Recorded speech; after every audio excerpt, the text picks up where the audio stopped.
सबनू जय मसीह दी।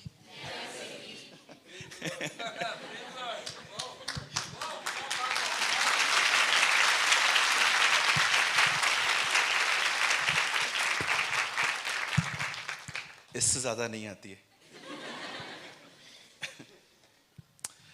I really thank God. मैं सबसे पहले अपने महान प्रभु परमेश्वर का, जिन्होंने मुझे एक सिंधी परिवार से बुलाया, और मैं सबसे पहले प्रभु को धन्यवाद देता हूँ। मैं बहुत ही अद्भुत तरीके से बचाया गया हूँ। और आप जानते हैं बॉम्बे में जो लोग रहते हैं वो कैसी लाइफस्टाइल है उनकी, लेकिन ऊपर करो। लेकिन परमेश्वर ने मुझे सिर्फ, मैं आई वॉज 19.5, मैं 19.5 साल का था जब मुझे प्रभु ने मुझे बचाया। और मैं सबसे पहले प्रभु को धन्यवाद देता हूँ। एंड सबसे उसके बाद मैं आपको सच कहता हूँ, ये मेरा स्वागत है।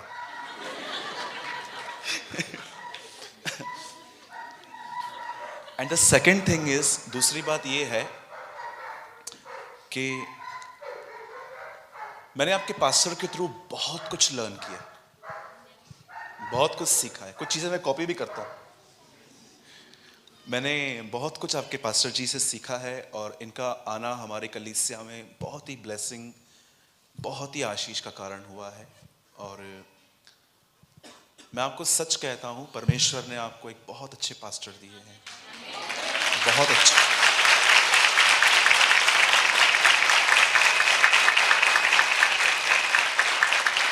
और इन्होंने सच कहा कि परमेश्वर के दास का आना, मैं अपने लिए नहीं कह रहा हूँ, ये वर्ड्स मैं पास्टर जी के लिए कह रहा हूँ, परमेश्वर के दास का आना एक बहुत बड़ी बात होती है। आप जानते हैं इज़राइल कैसे जानता था कि प्रभु ने उसे छोड़ दिया है?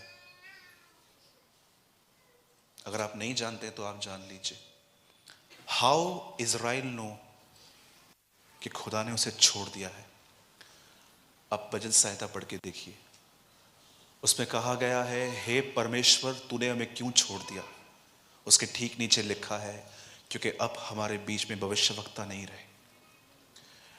परमेश्वर अगर इज़राइल में भविष्यवक्ता नहीं भेजता था, इज़राइल समझ जाता था परमेश्वर ने हमें छोड़ दिया है। एक प्रॉफिट का आना उनके लिए ब्लेसिंग होता था, एक भविष्यवक्ता का आना। आई एम नॉट अ प्रॉफिट। कई लोग बोलते हैं, ब्रदर आपको हमारी गलतियां कैसे पता चलती हैं? तो मैं हमेशा उनको बोलता हूँ, जो लाइफ आपका है वो मेरा भी है। तो मैं कोई प्रॉफिट नहीं हूँ वगैरह वगैरह। और बड़े दुख की बात है कि आजकल का प्रॉफिट के पीछे बहुत ज़्यादा है। तो बाइबल के प्रॉफिट्स बहुत अलग होते थे। तो परमेश्वर ने आपको एक बहुत अच्छा दास दिया है। मैं सबसे पहले आपको कहूँगा कि आप उन्हें फॉलो करें, उन्हें हमेशा उनके परिवार के लिए दुआ करें, ये हमेशा करें। ओके? आप सभी जानते हैं हमने थीम रखी थी परमेश्वर की खुशी के लिए जीना। तो कितने लोग इस विषय में कुछ समझना चाहते हैं आज? पीछे तक मेरी आवाज आ रही है? पक्का? ठीक है। मैं सबसे पहले बताना चाहता हूं, जो ये टाइटल है परमेश्वर की खुशी के लिए जीना, एक्चुअली ये कोई मैसेज नहीं है। मैं हर संदेश इस लाइन को ध्यान में रख के प्रीच करूंगा कि आप और मैं और आप एक ऐसी जिंदगी जिए जिससे परमेश्वर को खुशी मिले। यीशु मसीह ने क्या कहा? इससे मैं स्वर्ग से पृथ्वी पर उसकी मर्जी पूरी करने आया हूं। ये उसके लाइफ का गोल था। मैं हमेशा कहता हूं, एक बड़ा चर्च बनाना सक्सेस नहीं है, परमेश्वर की मर्जी में चलना सक्सेस है। प्रभु की मर्जी में। लोग कहते हैं इन दिनों में कनाडा सेफ है, यूएस सेफ है, ब्राजील सेफ है, ये सेफ है, वो सेफ है। मैं बोलता हूं कुछ सेफ नहीं है, जो प्रभु की मर्जी में है वो सेफ है।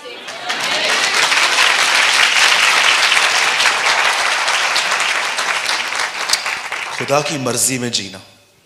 अगर परमेश्वर चाहता है ना कि मैं अपनी कलीसिया में झाड़ू ही मारता रहूं पूरी जिंदगी, उससे खुशी मिलेगी, ये सक्सेस है। और अगर परमेश्वर चाहता है कि मैं स्टेज पे खड़ा होकर प्रीच करूं, चाहे ये मुझे पसंद है नहीं पसंद है, उसको पसंद है ना, ये सक्सेस है। आप जानते हैं जो लोग नरक जाएंगे उन्हें एक्सक्यूज क्या दिया जाएगा? यीशु ने कहा उन दिनों में मैं बहुतों से कहूंगा मैं तुम्हें नहीं जानता। और परमेश्वर इतना अन्यायी नहीं है कि एक आदमी को बगैर रीजन हेल में भेज दे। उस दिन उनको क्या कहा जाएगा? यहां से दूर हो जाओ क्योंकि तुम मेरे स्वर्गीय पिता की इच्छा पे नहीं चलते थे। ये रीजन था हेल में लोगों को भेजने का। आज आप देखिए, लोग अपनी मनमानी कर रहे हैं, अपनी मर्जी से जी रहे हैं। आज कई बार आप देखिए, अगर माँ बाप थोड़ा बच्चों को डांट देते हैं, सेल फोन कम यूज कर, जल्दी सो, इसके साथ मत घूम, लड़कों से बात मत कर, उनकी शक्लें देखो कैसे एंग्री हो जाते हैं। आप जरा सोचिए, अगर मैं अपने पेरेंट्स के अधीन नहीं रह सकता, अपने पास्टर के अधीन नहीं रह सकता, तो आप परमेश्वर के अधीन कैसे रहोगे? जरा सोचिए। मैं आप में से पूछना चाहता हूं, are you under God's ambition? क्या आप परमेश्वर की अधीनता में हैं? मैं एक बार दुष्ट आत्मा निकाल रहा था, मैंने दुष्ट आत्मा से हर बात कह दी, निकल निकल निकल निकल। लास्ट में मुझे निकलना पड़ा, वो निकल ही नहीं रहा था। इंटरव्यू लिया मैंने, क्या नाम है तेरा बता। मेरे को एक भाई ने बोला, ब्रदर वो जॉब मांगने नहीं आई आपसे, आप उससे पूरा इंटरव्यू ले रहे हो बैठ के, कहाँ से आई। जब मैं घर पे आया तो मैंने प्रभु से पूछा, प्रभु ये निकल क्यों ना रहा, ये निकल क्यों नहीं रहा था? तब मुझे परमेश्वर ने कुछ सालों के बाद एक आंसर दिया, परमेश्वर की अधीन हो जाओ और शैतान का सामना करो, तब वो भागेगा।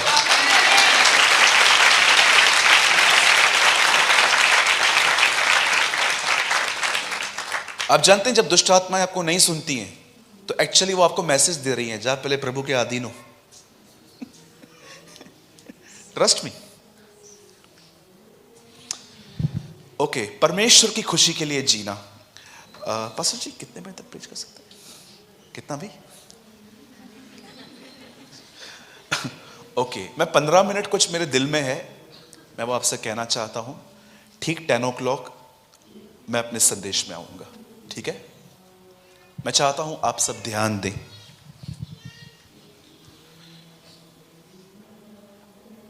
अगर इस दुनिया में कोई पहला व्यक्ति है जो परमेश्वर की खुशी के लिए जिया, तो उसका नाम था हनोक। He was the first person who mentioned in the whole Bible, so he pleased God. वो पहला व्यक्ति था जो परमेश्वर की खुशी के लिए जिया। और जानते हो, इस दुनिया में जो पहला व्यक्ति प्रभु की खुशी के लिए जिया, वो रैप्चर हुआ है, वो उठाया गया है, उसकी फिजिकल डेथ कैंसिल हुई है। कोई मुझसे पूछता है, ब्रदर हम प्रभु के आने के कितना करीब हैं? मैं उनको हमेशा कहता हूं, एक बार पलक झपको, इतना करीब हो अब। पौल कहता है एक जगह पे कि हम सब पलक झपकते ही बदल जाएंगे। मैं हैरान था कि प्रभु बाइबल के अंदर अगर पहला कोई व्यक्ति है जो आपकी खुशी के लिए जिया है तो वो हनोक है। अगर आप में से कोई नहीं जानता है हनोक कौन है, कौन है वो, तो मैं आपको बताना चाहता हूं। हनोक 7वीं पीढ़ी में आया था आदम की। आदम से उसके बच्चे पैदा हुए और वो उसकी 7वीं पीढ़ी में आया था।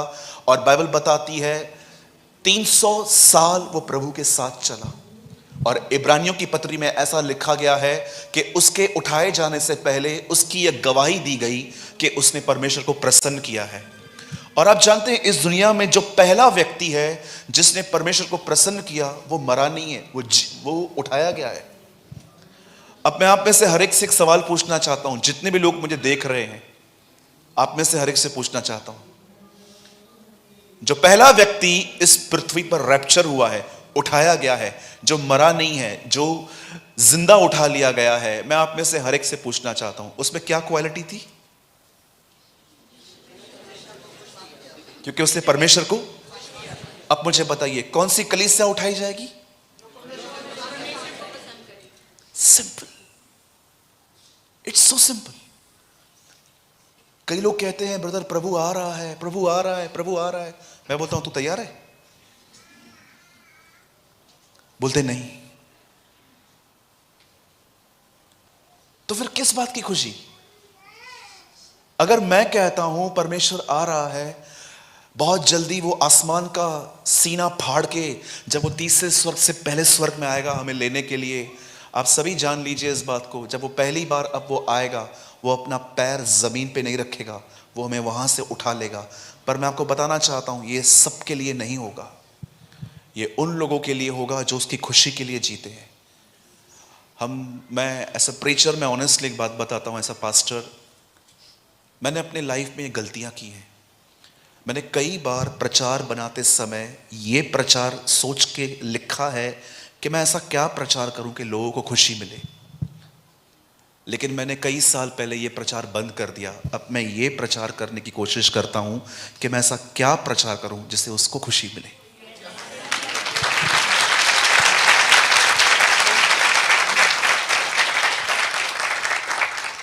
शायद मैं अब आपको जब बताऊंगा, आप, मुझे नहीं पता है, कुछ लोग बोलेंगे कि अब कुछ ज्यादा ही ये लोग बोल रहे हैं। स्मिथ विगिल्सवर्थ जब प्रचार करते थे तब वो कई बार प्रभु को अपनी आत्मा में चर्च में चलते हुए देख पाते थे।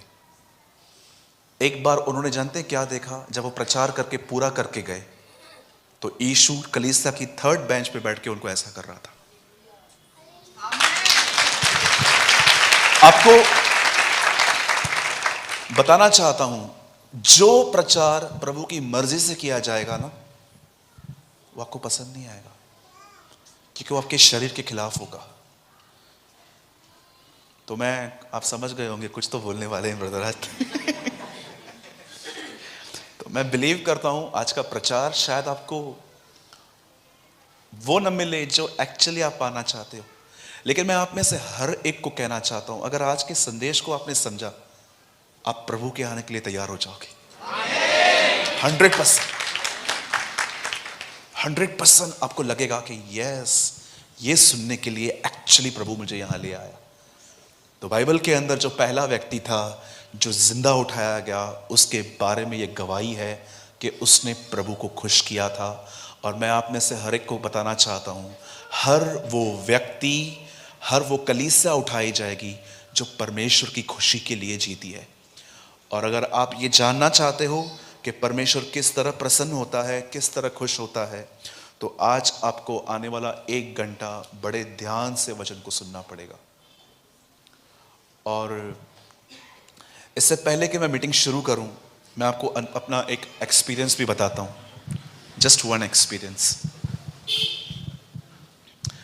एक दिन बॉम्बे में एक मीटिंग ऑर्गेनाइज की गई थी, सो एंड सो पर्सन ने की थी। और जब मैं वहाँ पर गया, मैंने मीटिंग सुनी, काफ़ी अच्छी मीटिंग लगी। मुझे पता चला 3-4 दिनों के बाद कि उस सेम मीटिंग की सीडीज आई हुई हैं। उन दिनों में यूट्यूब जो था ना, इतना फॉर्म में नहीं था जैसे आजकल कैसे हर कोई यूट्यूब पे देखता है। उन दिनों में सीडीज, कोई जानता है, सीडीज बहुत चलती थी पहले, लेके आते थे हम लोग घर में और सीडी प्लेयर में डालते थे। आजकल तो सीडी प्लेयर है ही नहीं। तो मुझे पता चला कि उसकी सीडी आई हुई है। मैंने सीडी परचेस की और जब मैंने घर पे आके वो सीडी लगाई, तब मैं क्या देख रहा था, मैंने कुछ ऐसा सुना कि मैं हैरान हो गया कि मैं वहां पर तो था, लेकिन मैंने तब क्यों नहीं सुना। अब मुझे क्यों मालूम पड़ रहा है कि ये भी प्रचार हुआ था। आप जानते हैं, कई बार शैतान आपका तब मन भटका देगा जब एक्चुअली आप कुछ अद्भुत सुनने वाले थे। ट्रस्ट मी, मैंने कई बार ऐसा देखा है कि समथिंग अमेजिंग, कुछ बोलने ही वाला था कोई वो व्यक्ति, मेरा माइंड कहीं और था। और आपने देखा होगा जब यीशु मार्था के घर में आए थे, मरियम के घर में आए थे, तो आपने देखा होगा मरियम बैठी थी, मार्था खड़े होकर काम कर रही थी। लेकिन आज की कलीसिया है ना, मिक्सचर हो गई है। बोलो मिक्सचर, मिश्रण, मिश्रण, मिक्सिंग। परमेश्वर को मिश्रण पसंद नहीं है। या तो भले और बुरे के ज्ञान का वृक्ष खाओ या जीवन के वृक्ष को, मिक्स नहीं। या तो ठंडा हो जा, नई दाखरस पुरानी मशकों में।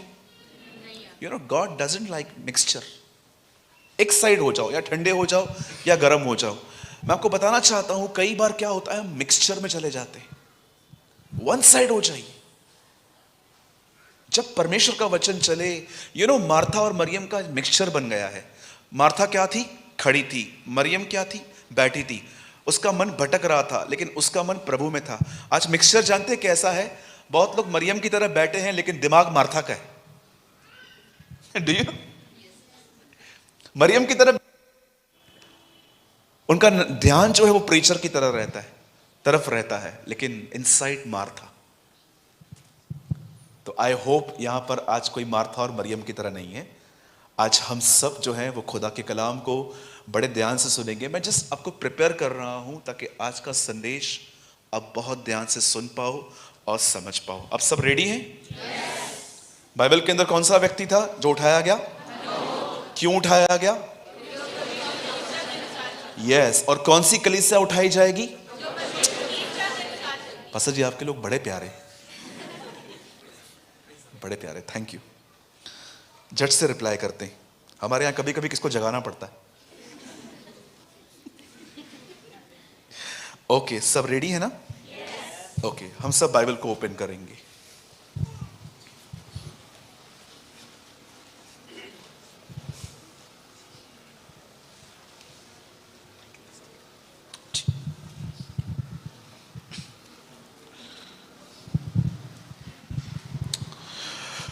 Please open with me the book of Matthew. हम सब मती की किताब खोलेंगे और हम सब ओपन करेंगे 25वां अध्याय, 25।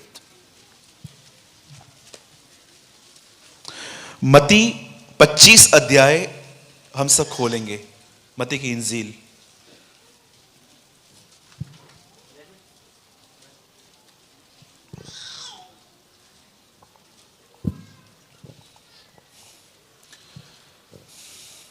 ये फर्स्ट स्टेप है जो आपको प्रभु की खुशी के लिए जीना सिखाएगा। ये पहला संदेश है, ये पहला स्टेप मैं आपको आज समझा रहा हूं। सबने ओपन किया?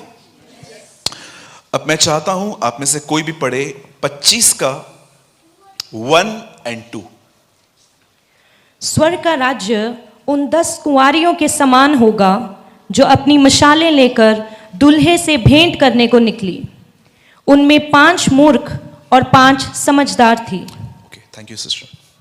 आइए, मैं चाहता हूं आप में से जिनके पास भी बाइबल है, मैं 3 गिनूंगा, आप में से हर एक को अपनी अपनी बाइबल में ये लाउडली पढ़ना है। 1 2 3।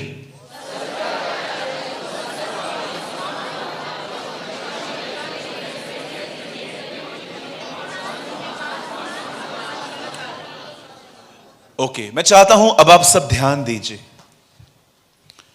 Listen to me very carefully. शागिर्दों ने एक बार उससे जब पूछा कि आपका दोबारा आना कब होगा, तब मैं आपको बताना चाहता हूं यीशु ने उनको सीजन्स और टाइम्स के बारे में इतना नहीं बताया, पर जिस चीज को यीशु ने एक्सप्लेन किया वो था तैयारी। जरा सोचिए उस व्यक्ति की हालत जैसे यीशु के आने की सारी इंफॉर्मेशन है, लेकिन वो तैयार नहीं है। मैं हमेशा कहता हूं अगर आपके पास लेस नॉलेज है तो कोई बात नहीं, पर सबसे इंपॉर्टेंट बात है कि आप तैयार हो, otherwise you will be left behind. सबसे इंपॉर्टेंट चीज यह है, बाइबल ऐसा बताती है कि उसके चेलों ने उससे एक बात पूछी, आपका दोबारा आना कैसे होगा। उसने उनको न डेट बताई, न उसने उनको ईयर बताया, पर उसने उनको एक ही बात समझाई, तैयार रहो, बी रेडी। मैं आपको बताना चाहता हूं सबसे इंपॉर्टेंट चीज यही है कि हम तैयार हैं कि नहीं हैं। और मैं आपको बताना चाहता हूं यीशु ने अपने तैयारी के बारे में यह पूरा दृष्टांत उन्हें सिखाया कि तैयार होने का अर्थ क्या है। बाइबल बताती है प्रभु की कलीसिया को कुंवारी कहा गया है, वर्जिन कहा गया है। आप जानते हैं? अगर नहीं जानते हैं तो आज जान लीजिए। बाइबल ऐसा बताती है कि ये कुंवारियां थी, इनकी शादी नहीं हुई थी।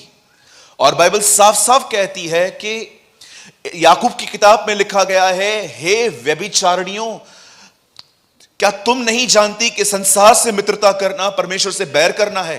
अब मुझे एक बात बताइए, जिस कलीसिया को प्रभु ने कुंवारी कहा, याकूब उसे व्यभिचारिणी क्यों कह रहा है? हिम्मत चाहिए ना लिखने के लिए भी। तो गट्स चाहिए ना। आई वॉज अमेज्ड, प्रभु आप यहां पर कहते हो कुंवारी, याकूब कहता है हे व्यभिचारिणियों क्या तुम नहीं जानती, इसमें कोई मेल फीमेल नहीं आता है।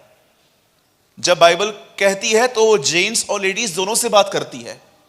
यीशु से कहा गया ऊपर जाने के बाद कौन किसकी बीवी कहलाएगी, तो प्रभु कहता है वहां पर नर और नारी नहीं है, वहां सब दूत हैं, वहां पर कोई जेंडर नहीं है। मैं आप में से हर एक को बताना चाहता हूं याकूब क्यों कहता है हे व्यभिचारिणियों क्या तुम नहीं जानती, संसार से मित्रता करना परमेश्वर से बैर करना है। आप जानते हो अकॉर्डिंग टू बाइबल एक चर्च जो है वो व्यभिचारी कैसे हो जाती है। याद रखिएगा इस चीज को, चर्च को कभी परसिक्यूशन हर्ट नहीं कर सकता। चर्च को प्रॉस्पेरिटी गॉस्पेल खत्म कर देता है। जब मैं इस पुलपिट से खड़ा होकर यह कहूंगा ना कि आपको जो चाहिए आपको मिलेगा, मैं आपको बताना चाहता हूं मैं चर्च खराब कर रहा हूं। बाइबल बताती है जब एक व्यक्ति संसार से मिलता है, उससे मित्रता करता है, दोस्ती करता है। संसार से मित्रता करने का मतलब जानते हैं क्या है? अब आप मुझे बताइए, अगर आप इस हॉल से बाहर जाएंगे और लोगों से उनके एम्बिशंस पूछिए, आप क्या बनना चाहते हो? Oh I want to be a big man, मैं बड़ा आदमी बनना चाहता हूं, मैं सीईओ बनना चाहता हूं, मैं ये बनना चाहता हूं, मैं वो बनना चाहता हूं। अगर उनके गोल और हमारे गोल एक जैसे हैं, आप जानते हो आपने संसार से मित्रता की है। You are a friend of this world. थोड़ा ओपनली बात कर रहा हूं, बुरा मत मानिएगा। ये दुनिया तीन चीजों के पीछे है, पैसा, नाम, व्यभिचार। ये तीन चीजें। आप बहुत सारे जवानों से सेलफोन लेके दिखाइए मुझे, आपको है इतनी हिम्मत आप अपना फोन किसको पे दिखा सकते? क्यों नहीं दिखा सकते आप? क्योंकि आप जानते हैं कुछ गंदगी है उसमें। आप जानते हो कुछ अफेयर है जो मैंने छुपा के रखा है। हमारे पास वो डब्बे वाला फोन होता था पहले, डब्बे वाला यूज किया, बटन वाला, 7 माले से फेंको नहीं गिरता है, इतना मजबूत फोन होता था। लेकिन आजकल के फोन्स पे देखिए लॉक कोड्स, ये कोड, वो कोड, ये कोड, जिगजैग। हाउ, व्हाई, क्यों? मैं आप सारे जवानों से एक बात पूछना चाहता हूं, आप में से जितने भी लोग हैं, जब आप किससे चैट करते हैं तो क्या आपकी चैट्स प्योर होती हैं? मैं आप सारे भाइयों से पूछना चाहता हूं, क्या आप अपनी कलीसिया में हर बहन को पूरी पवित्रता से बहन समझते हैं? पूरी पवित्रता से। मैं आप बहनों से एक बात पूछना चाहता हूं, जब कोई बहन आपको यह कहती है कि मैं आपको कुछ बताना चाहती हूं और मुझे फेथ है कि आप किसी और को नहीं बताओगे, तो क्या आप सच में उनकी बात अपने अंदर रखते हो? बहुत सारे लोग जानते क्या बोलते हैं, मैं तुझे एक बात बताऊं, उन्होंने मना किया था लेकिन फिर भी तुझे बता रही हूं। जब उन्होंने मना किया तो आप क्यों बता रहे हो? जरा सोचिए। कलीसिया व्यभिचारिणी हो गई क्योंकि उसे संसार से मित्रता की। एक दिन संसार कलीसिया के यहां से गुजर रहा था, उसने कहा तेरा सोना बहुत पुराना हो गया है, मैं तुझे नया लेके दूं। तेरी ज्वेलरी बहुत ओल्ड हो गई है, अब कुछ न्यू थिंग्स आई है, मैं तुझे वो लेके देता हूं। और कलीसिया ने उससे ले ली। उसके बाद संसार ने कलीसिया को बोला तेरा हेयर स्टाइल कितना पुराना है, अब बहुत कुछ नया आया है मार्केट में, मैं तुझे नया लेके दूं। उसने कहा ठीक है। उसके बाद कहा तेरा ड्रेस कितना ओल्ड हो गया है, कम मैं तुझे एक नया दिलाता हूं, लेटेस्ट फैशन के साथ टच में रहा कर। और बाइबल साफ साफ कहती है वो दोनों एक हो गए। डीएल मूडी ने ये पोयम लिखी थी 17th सेंचुरी में, 18th में। पढ़ लीजिएगा, गूगल पे आज भी अवेलेबल है। How church and world became one. Slowly compromise करना। द बाइबल सेज बड़ी बड़ी चीजें नहीं, छोटी छोटी लोमड़ियां दाग की बारी को खत्म कर देती हैं। अब जानते हैं यहां पर क्या लिखा गया है? बाइबल साफ कहती है कि एक टाइम था जब यीशु ने अपने लोगों को, अपने रसूलों को यह प्रचार किया कि 10 कुंवारियां थी। अब देखिए प्रभु की कलीसिया में 2 तरह के लोग हैं अंतिम दिनों में। बोलिए प्रभु की कलीसिया में अंत के दिनों में 2 तरह के लोग होंगे। अब मैं आपको बताना चाहता हूं ये दो तरह के लोग कैसे हैं, and I believe with all my heart, मैं पूरे दिल से बिलीव करता हूं आप इन दोनों कैटेगरीज के एक में हैं। ठीक है, बाइबल बताती है प्रभु की कलीसिया में अंत के दिनों में दो तरह के लोग होंगे, एक होंगे मूर्ख और दूसरे होंगे समझदार। पहले मैं समझदार लोगों की बात कर रहा हूं। जानते हो समझदार किसे कहते हैं? जो बोलने से पहले समझते हैं वो क्या बोलना चाहते हैं। नीति वचन में लिखा गया है समझदार की सबसे अच्छी बात यह होती है वो बोलने से पहले सोचता है कि क्या मैं बोलूं कि नहीं बोलूं। हमारे बॉम्बे में बहुत सारे डिवोर्स जानते हैं क्यों होते हैं? Because of attitude. मेरे को ऐसा बोला, मुझे ऐसा क्यों कहा, मुझे ऐसा क्यों कहा, तूने भी तो कहा, नहीं पहले तूने शुरुआत की। आपको पता है बोलने बोलने पर हमारे घरों में डिवोर्स हो जाते हैं। वहां पर मैं हमेशा कहता हूं हम बोलना तब से स्टार्ट करेंगे जब हम 6 महीने के होंगे, लेकिन हमें क्या बोलना चाहिए यह सीखने में पूरी जिंदगी लग जाएगी, पूरी जिंदगी। मैं आपको सच कहता हूं मैं बोलने में चूकता हूं। द बाइबल सेज जो वचन में नहीं चूकता वही तो सिद्ध है। कौन से वचन में? यह वचन नहीं, बोलने वाला वचन, क्योंकि वो पूरा अध्याय जुबान पर है। वो कहता है जो कोई बोलने में नहीं चूकता वही तो सिद्ध है, जो जानता है। समटाइम्स आप जानते हो कब बहुत अच्छा बोलते हो? जब आप चुप रहते हो। हर बार रिएक्ट करने की कोई जरूरत नहीं है, कई बार चुपचाप से पीछे बैठ के सब ऑब्जर्व किया जाता है। जॉइस मेयर अपने पति के साथ एक बिजनेस मीटिंग में गई, सब लोग अपनी अपनी बातें बोल रहे थे और जॉइस अपने हस्बैंड को देख रही थी और वो जानती थी कि ये इससे बेहतर बोल सकता है, और वो नीचे से इसको टांगे मार रही थी, तू बोलना, तू बोलना, तू बोलना। और वो बंदा लास्ट तक कुछ नहीं बोला। बाहर जाके जॉइस मेयर ने उनको कहा तुम मूर्ख इंसान हो, कुछ बोलते नहीं हो, जबकि तुम्हारे पास सबसे अच्छा पता था। और उनके हस्बैंड ने कहा उनको तो बहुत कुछ पता था, मैं यही जानना चाह रहा था कि और क्या क्या पता है। आप जानते हैं हर चीज पे रिएक्ट नहीं करना है, शांत रहना है। यीशु हेरोदिस के सामने गया, हेरोदिस उसको शेक कर करके थक गया, क्या तू यहूदियों का राजा है, तू ये है, तू वो है। यीशु चुप था, क्योंकि यीशु जानता था मेरे बोलने में इतना अनुग्रह और बुद्धि है कि मैंने बोलना चालू किया ना ये मुझे छोड़ देगा, तो क्रॉस पे कौन मरेगा। वो जानता था कि अगर मैंने बोलना स्टार्ट किया ना इसका मन बदल जाएगा, ये मुझे छोड़ देगा, चुप रहे यहां पर तू। उसके बोलने में इतना अनुग्रह होता था, उसके बोलने में इतनी बुद्धि होती थी, वो कई बार सवालों को ऊपर सवाल फेंकता था।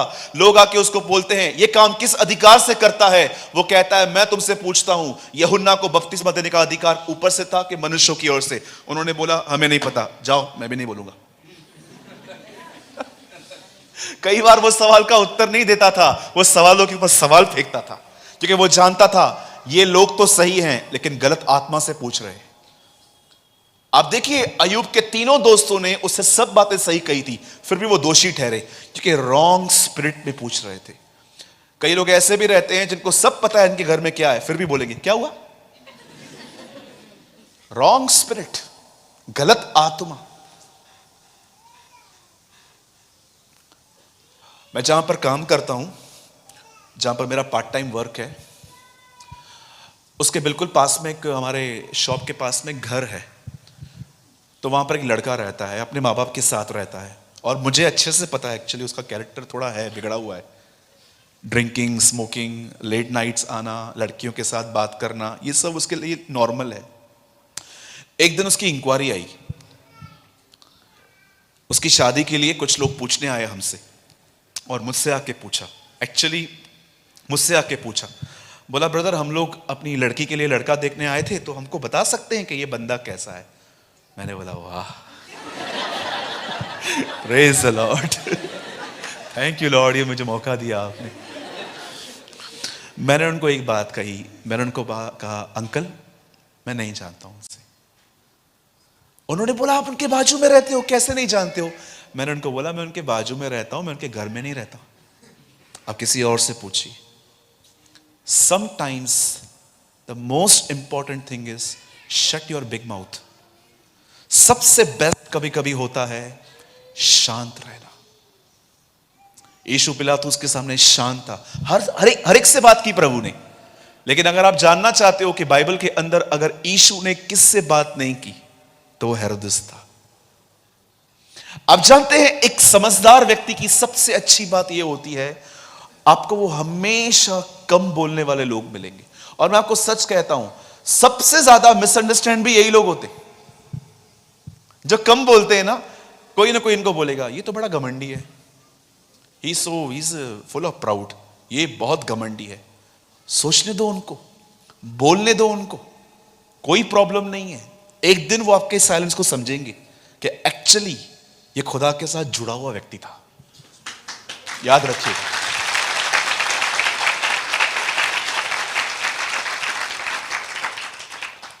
एक प्रभु के साथ चलने वाले व्यक्ति के लाइफ में इतनी मिसअंडरस्टैंडिंग आ सकती है जो आप सोच भी नहीं सकते।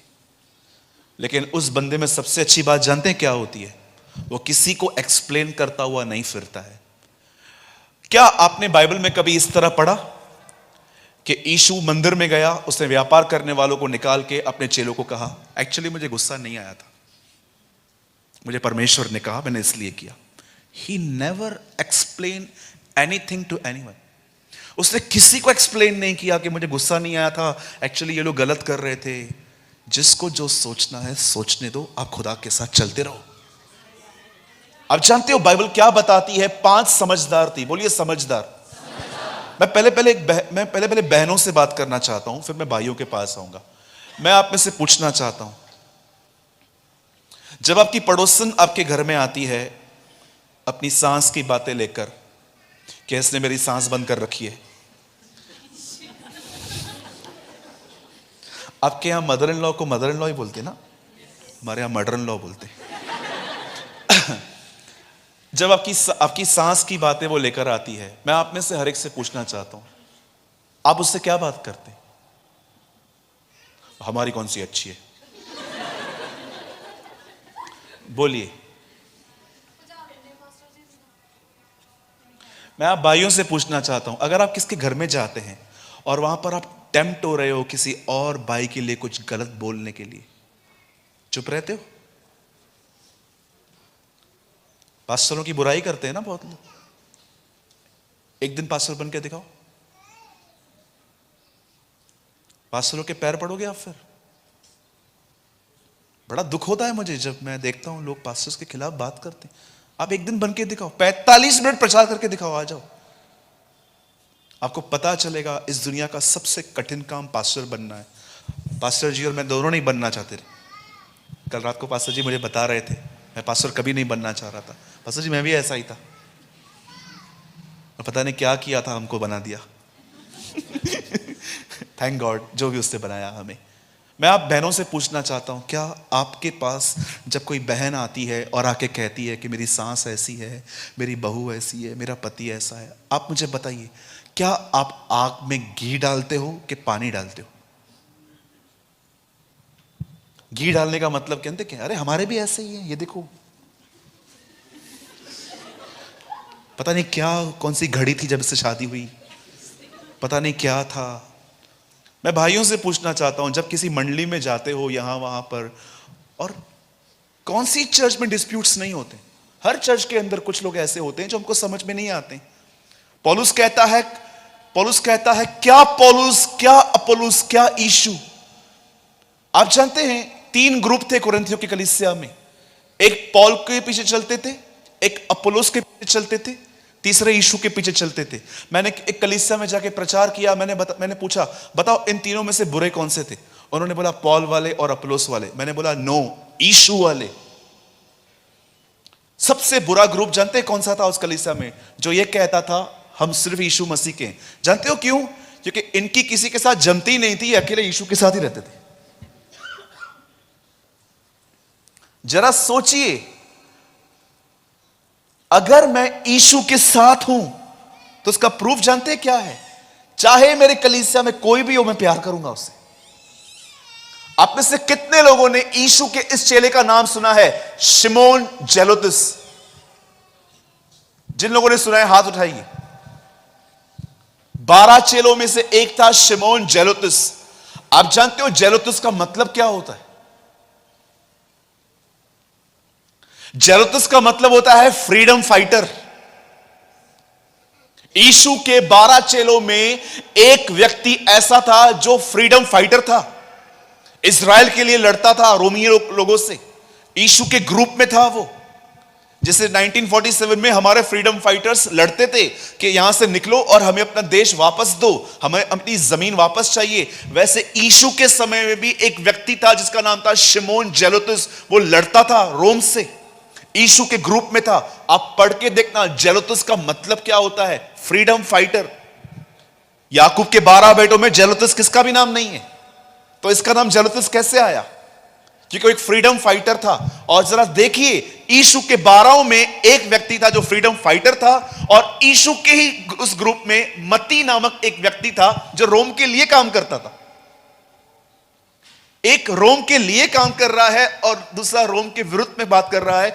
यीशु ने अपनी टीम में ऐसे लोगों को रखा था जो बिल्कुल ऑपोजिट थे, और यीशु का मकसद था हर एक को एक करना। कई लोग मुझसे जब पूछते हैं वो कौन सा काम है ब्रदर जो यीशु ने कहा कि मैं जा रहा हूं और मेरे चेले मुझसे बढ़कर काम करेंगे। आप जानते हो यीशु अपने दिनों में एक काम नहीं कर पाया जो उसने हमें दिया था। आपको पता है वो कभी अपने चेलों को एक नहीं कर पाया, लेकिन प्रेरितों के काम जब पवित्र आत्मा उतरा वे सब एक हो गए, वे सब एक हो गए। एक कलीसिया में मुर्दे जलाए जाते हैं, दुष्ट आत्माएं निकाली जाती हैं, बीमार चंगे हो जाते हैं। मैं आपको बताऊं उससे बड़ा काम क्या है? एक कलीसिया एक मन है। It's a biggest work. हम लोग मिरेकल्स को देखकर कलीसिया की सक्सेस नापते हैं। ब्रदर उस चर्च में जाओ, वहां पर ये होता है, वहां वो होता है, वहां ये होता है, वहां वो होता है। आपको मैं बताना चाहता हूं बहुत सारी कलीसियाएं ऐसी हैं जहां पर बड़े बड़े चमत्कार होते हैं, लेकिन एक दूसरे के साथ जमती तक नहीं है किसी की। बाजू वाले का नाम क्या है? थिएटर की तरह चर्च है, थिएटर की तरह। थिएटर में कैसे सब परफॉर्मेंस देखने के लिए आते हैं पर्दे पर, बाजू में कौन बैठा है पता नहीं है। बहुत सारी कलीसियाओं में ऐसा है, सिर्फ पास्टर को देखने के लिए आते हैं, पास में कौन बैठा है जानते तक नहीं। वो कलीसिया नहीं होती। कलीसिया वो होती है जिसका एक मन है, एक चित्त है। मैं आपको बताऊं, अगर मेरे सर में दर्द हो रहा है और मेरे हाथ को पता नहीं चल रहा, तो एक्चुअली मेरे हाथ को लकवा लग गया। लकवे की एक बात ऐसी होती है कि वो आपको आपके ही बदन से आपको अलग कर देता है। मैं हमेशा कहता हूं अगर इनको दर्द हो रहा है और आपको महसूस नहीं होता, brother you are a dead person, आप एक मरे हुए मसीह हैं। मैं कई बार जब प्रभु में आने के बाद बीमार पड़ा, ब्लड प्रेशर के प्रॉब्लम्स आए, थायराइड प्रॉब्लम आई, फिशर्स आए, मुझे बहुत सारी प्रॉब्लम्स आई। मैं प्रभु को हमेशा रोकर कहता था, प्रभु क्यों आप इतनी परीक्षा ले रहे हैं जो मैं सह नहीं पा रहा हूं। मुझे परमेश्वर ने एक बात कही, सूरज मैं तुझे वो व्यक्ति नहीं बनाना चाहता जो सिर्फ दूसरों के लिए प्रेयर करे, मैं तुझे वो समझाना चाहता हूं कि जब कोई तेरे सामने तकलीफ लेकर आए तो तू जान पाए कि एक्चुअली होता क्या है।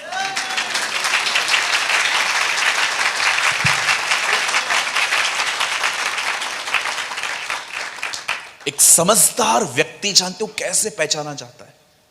उसके बोलने से। यहां की बातें वहां, वहां की बातें यहां, ये समझदार नहीं, ये मूर्खों के काम होते हैं। मेरे भाइयों, मैं आप में से हर एक को एक बात कहना चाहता हूं। मुझे पता है ये बात आपको अच्छी नहीं लगेगी, लेकिन मैं आपको फिर भी कह के जाऊंगा। जो भाई अपने भाई का रखवाला नहीं है, वो भाई अपने भाई का हत्यारा है। जो भाई अपने भाई का रखवाला नहीं है, वो भाई अपने भाई का हत्यारा है। मैं आप बहनों से भी यही लाइन कहूंगा। केन ने कहा, क्या मैं उसका रखवाला हूं? बाइबल के अंदर अपने भाई के लिए पहली स्टेटमेंट उसने ये कही थी, I am not his protector. मैं उसका रखवाला नहीं हूं। जानते हो, जो रखवाला नहीं था वह हत्यारा था। और जानते हैं हम कैसे अपने भाइयों की हत्या करते? चाकू छुरी से नहीं, सिर्फ हम इनके खिलाफ बोलते रहते, इनके खिलाफ बोलते रहते, खिलाफ बोलते रहते। इस तरह एक व्यक्ति अपने भाइयों की हत्या करता है, इस तरह एक बहन अपने बहनों की हत्या करती है। आप जानते हैं, 2 वेश्याओं को एक ही रात में बच्चे पैदा हुए थे। उन दिनों में सुलेमान तख्त पे बैठा हुआ था। एक का बच्चा मर गया, उसने अपना मरा हुआ बच्चा किसी उस औरत को देकर उसका जिंदा बच्चा अपने पास ले लिया। और जब केस सुलेमान के पास पहुंचा, ये दोनों लड़ रही थी आपस में, नो ये जिंदा मेरा है, वो बोलती है नहीं ये मेरा है। सुलेमान कहता है एक काम करो, इस बच्चे को काटो, आधा इसको दे दो, आधा उसको दे दो। और सच्ची मां आके कहती है नहीं, ऐसा कुछ नहीं होगा, दे दो उसको वो बच्चा। आप जानते हो, उसने बॉडी को नहीं काटने दिया। एक सच्चा विश्वासी कभी प्रभु की देह को नहीं काट सकता, नेवर। वो हमेशा लोगों को बिल्ड करेगा, वो बनाएगा, वो हमेशा इंकरेज करेगा, नहीं तू बढ़ सकता है। मेरे कलीसिया के अंदर ऐसे ऐसे लोग आए, इतने घोर व्यभिचार, 8-8, 10-10 अफेयर्स, मसीह होने के बाद भी जब वो मेरे सामने आए, मैंने उनको धिक्कारा नहीं, मैंने कहा तू आज भी प्रभु के लिए जी सकता है, आज भी। और मैं आपको बताना चाहता हूं, आज वो लोग प्रभु में बढ़ रहे हैं। लेकिन एक चीज है, याद रखिएगा, यह वचन बहुत अधूरा प्रचार होता है कलीसियाओं में। यीशु मसीह धर्मियों के लिए नहीं, गलत बोल रहे हो आप लोग, ऐसा नहीं लिखा है। वो पापियों को मन फिराने के लिए आया है। तो वर्ड से पढ़िए आराम से। मैं कई लोगों को बोलता हूं, बताओ यीशु मसीह धर्मियों के लिए नहीं, पापियों के लिए आया। No, he calls sinners to repent. The Bible says मैं धर्मियों के लिए नहीं, परंतु मैं पापियों को मन फिराने के लिए बुलाने आया हूं। मैं उनको हमेशा कहता हूं, आपको पछतावा है अपने पाप का? यस ब्रदर, रिपेंट करो, उसको अपना जीवन दो, वो बना लेगा। और मैंने देखा है, आज वो लोग पास्टर्स हैं, आज वो लोग सेवक हैं, उनके पास अपनी कलीसियाएं हैं।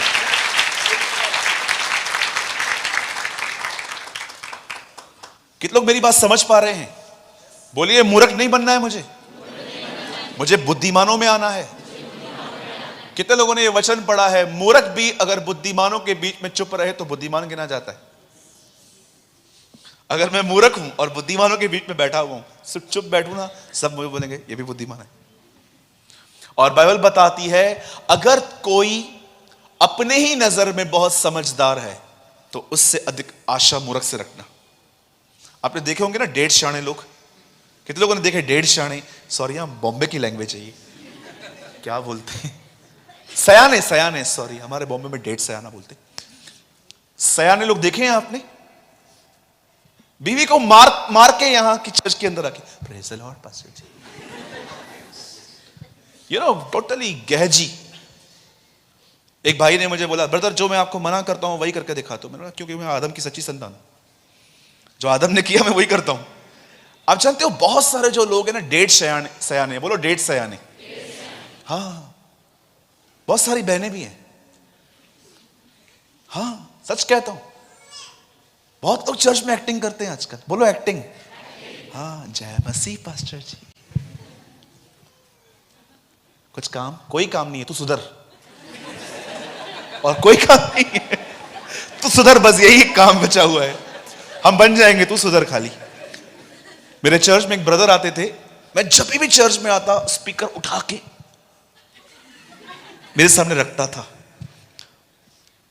मैं दूसरी बार आया, मैंने उसको वॉच किया, again he pick a speaker, तीसरी बार स्पीकर। मैंने एक दिन पूछा, ये मेरे टाइम पे क्यों उठाता है? बोला, ब्रदर कितना नम्र व्यक्ति है। नम्र नहीं, पाखंडी है ये तो। जब मैं आता हूं और चर्च में कैमरा लगा हुआ है, वैसे बैठा रहेगा सेठ की तरह, ए जा चाय लेकर आजा। लेकिन जैसे पास्टर आया, पास्टर जी, एक्चुअली इनको पोजीशन चाहिए। ये लोग सोचते हैं कि पास्टर जब देखेगा ना मैं नम्र हूं तो वो मुझे मिनिस्ट्री देके जाएगा। अगर कोई ऐसा यहां बैठा है जो पास्टर से मिनिस्ट्री चाहता है, तो मैं आपको एक वचन बताना चाहता हूं। आज घर जाके यूहन्ना 1 अध्याय पढ़ना, वहां जानते क्या लिखा है? एक मनुष्य परमेश्वर की ओर से आया, जॉन द बैप्टिस्ट। याद रखिए, प्रभु भेजना चाहिए। खेत के स्वामी से विनती करो कि वह अपने सेवकों को भेजे। पास्टर मिनिस्ट्री देगा ना, 6 महीने में ले भी लेगा। खुदा देगा ना, कोई नहीं बिठा पाएगा।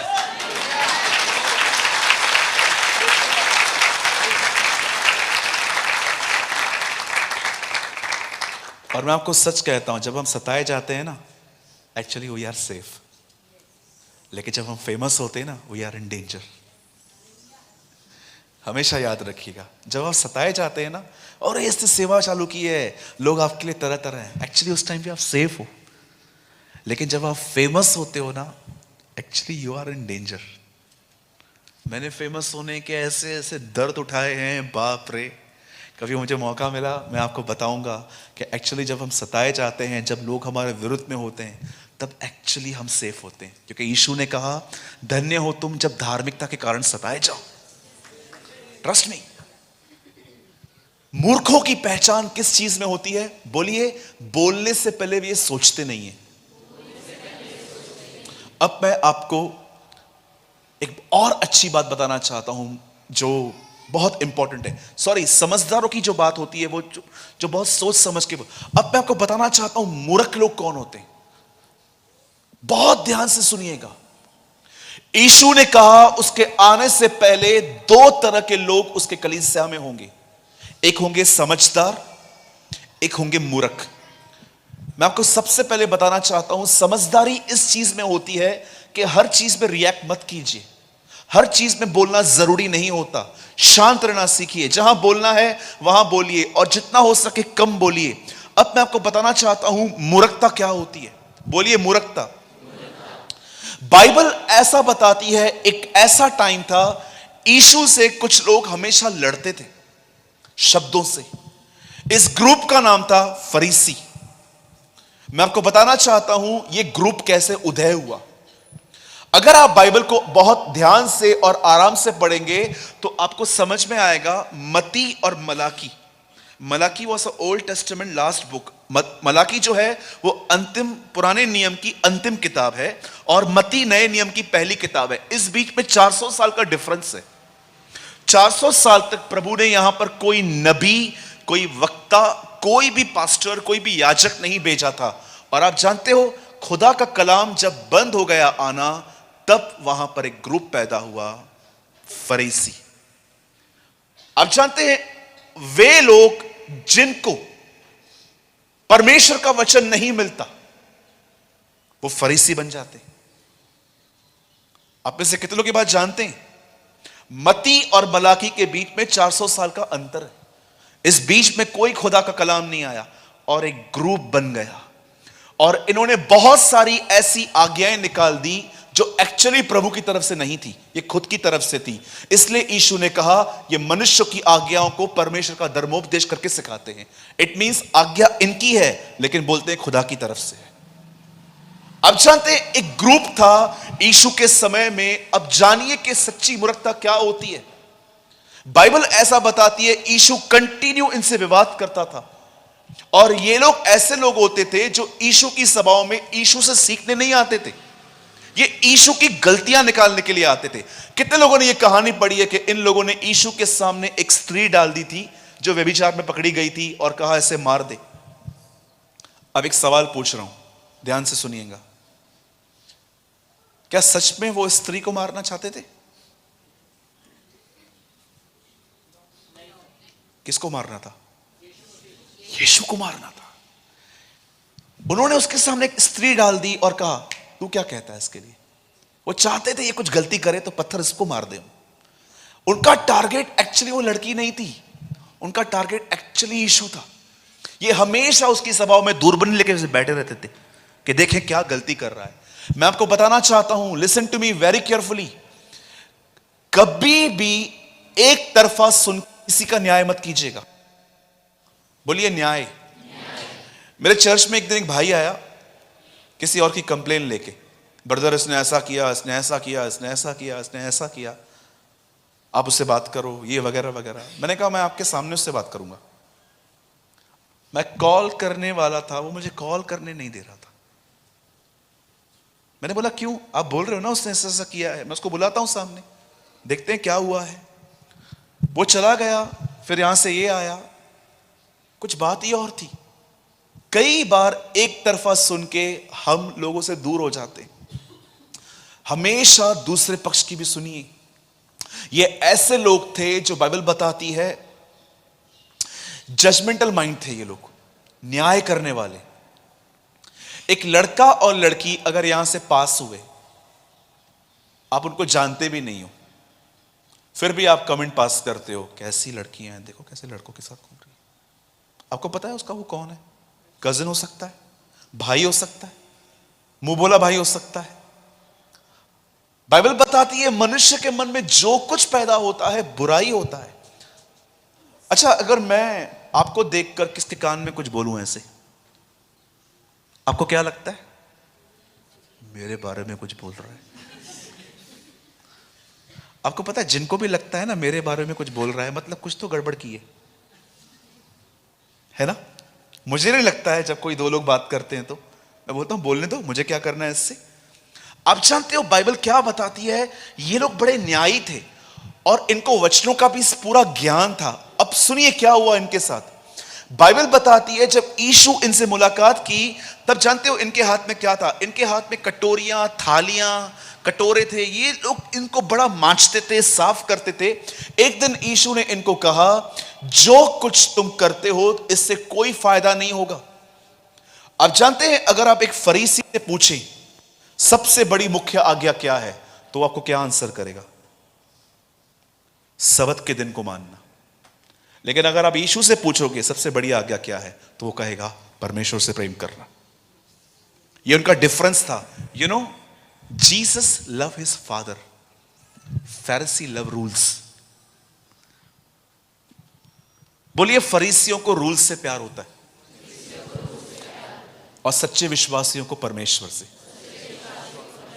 मैं आप बहनों से पूछना चाहता हूं, अगर कल एक बहन दुपट्टा घर पे भूल के आ जाए और आपके बाजू में आके बैठी रहे, तो आप क्या सोचते हो उसको? मम्मी दुपट्टा नहीं पहन के आई है, तो क्या वो बिलीवर नहीं है?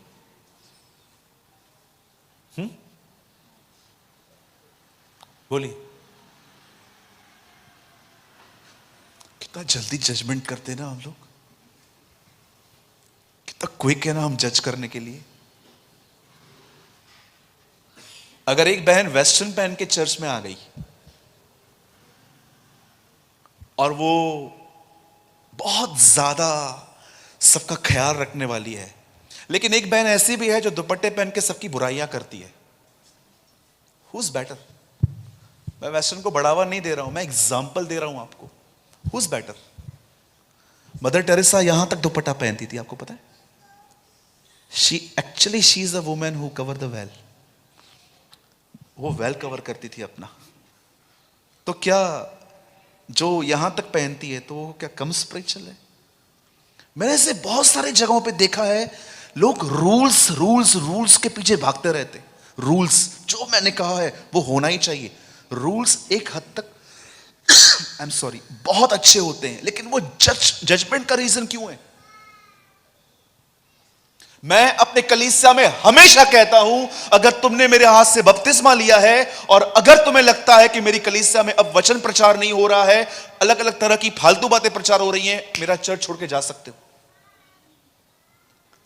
ट्रस्ट मी, मैं अपने कलीसिया में खड़े होकर प्रचार करता हूं कि अगर आप एक ऐसे व्यक्ति हो जिसने मुझसे बपतिस्मा लिया है और आपको लगता है अब कलीसिया में वचन नहीं लेकिन सिर्फ न्यूज प्रचार की जा रही है, हंसी मजाक ठहाके जोक्स सिर्फ ये भी प्रीच कर रहे हैं, बगैर मुझसे पूछे आप मेरी कलीसिया लेफ्ट कर सकते हो। सिर्फ गलत आदमी के पास मत जाना, फॉल्स लोगों के पास मत जाना। मैंने अपने कलीसिया के अंदर सिर्फ एक ही रूल बना के रखा है, जानते हो? वन रूल, जो मैं लगभग हर यूट्यूब पे प्रीच करता रहता हूं, कि मैं सिर्फ एक बात बर्दाश्त नहीं कर पाता हूं, वो है चलती हुई सभा में कोई सेलफोन यूज करे, ये मुझसे बर्दाश्त नहीं होता है। ऐसे लोगों के साथ मैं डील करता हूं, डील। ऑफिस में मस्त बेल पापड़ी सब मंगा के बाद, आ जाओ बैठो, मुझे कुछ बात करनी है तुमसे, खिला खिला के फिर वही निकालता हूं। मुझसे ये चीजें बर्दाश्त नहीं होती है। जब मैं देखता हूं कि लोग चलती हुई मीटिंग में चैट कर रहे हैं, बात कर रहे हैं, या चलती हुई मीटिंग में लोग चले जाते हैं, मैं सच कहता हूं, मैं कभी कभी सोचता हूं इनके पास 1 घंटा नहीं, और ये लोग बोलते हैं वी विल बी रैप्चर, हम उठाए जाएंगे। आजकल आप देखिए लोग अपने मोबाइल से कितना ऑक्यूपाइड हो चुके हैं। एक आदमी मरने के बाद ऊपर गया, पतरस से उसको बोला कहां जाना है? नरक के स्वर्ग। उसने बोला मुझे सेलफोन और इंटरनेट दे, मैं कहां भी सेट हो जाऊंगा। हाँ, देखा होगा ना आजकल, सॉरी मैं ये वर्ड्स यूज कर रहा हूं, आई नो ये वर्ड्स अच्छे नहीं है। यू नो कुत्ता कैसे होता है? जंजीर से बंधा हुआ। आजकल लोग एक और जंजीर से बंधे हुए हैं, चार्जर।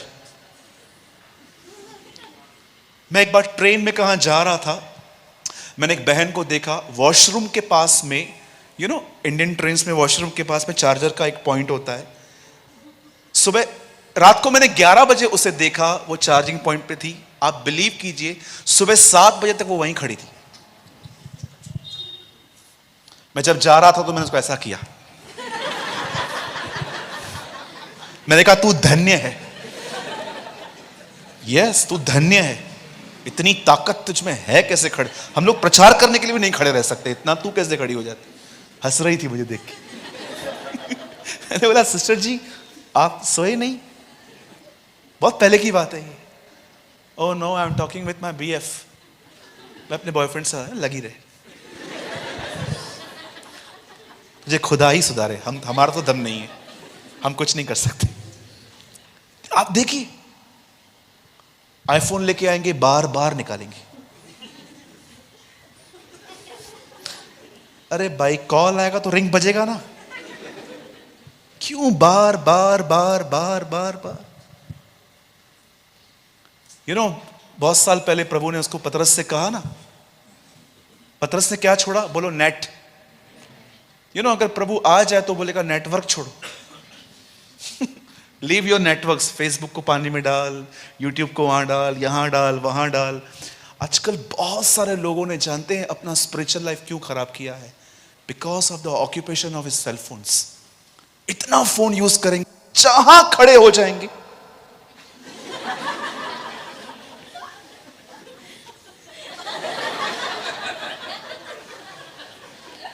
हाँ सच में। और अब कुछ फोटोज तो देखो, आपको पता चलेगा एक्चुअली खुद नहीं निकाले गए हैं, किसी से निकलवाए गए। हाँ कोई खड़ा हो जाएगा, देखेंगे वहां पर निकालना। मुझे ऐसा लगता है ये वो लोग हैं पास्टर जी जिनके पास कोई काम धंधा नहीं है, इनके पास कोई लक्ष्य नहीं है, जहां चाहे खड़े हो जाएंगे। भाइयों मैं आपको एक सच्ची बात बताऊं, आप मुझे हमेशा दुआएं दोगे कि ब्रदर आपने मुझे बहुत हेल्प की थी। याद रखना, बहनें जैसे फेसबुक पे दिखती है ना, वैसे रियल में नहीं दिखती। ट्रस्ट मी, नहीं दिखती। एक्चुअली वो तैयार हुई थी, फोटो निकाल के डाल दिया और आप भागो, रन। कभी आपने सोचा है एक लड़का आपको जानता भी नहीं है, उसने आपको फ्रेंड रिक्वेस्ट क्यों भेजी है? बोलिए। मैं आप भाइयों से पूछता हूं, जिस लड़की को जानते नहीं हो उसको फ्रेंड रिक्वेस्ट क्यों भेजा? तू ईमानदार है भाई, फोटो देखकर। बचिए, मैं आपको अपनी बेटियां होने के नाते बता रहा हूं, बचिए। मुझे कलीसिया में कुछ बहनें दी हैं प्रभु ने, कुछ बच्चियां दी हैं।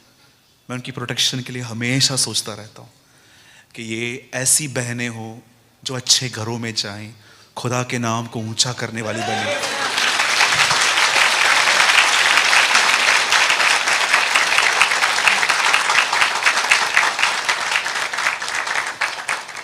80% यंगस्टर्स शादी से पहले ही फिजिकल हो जाते हैं आज।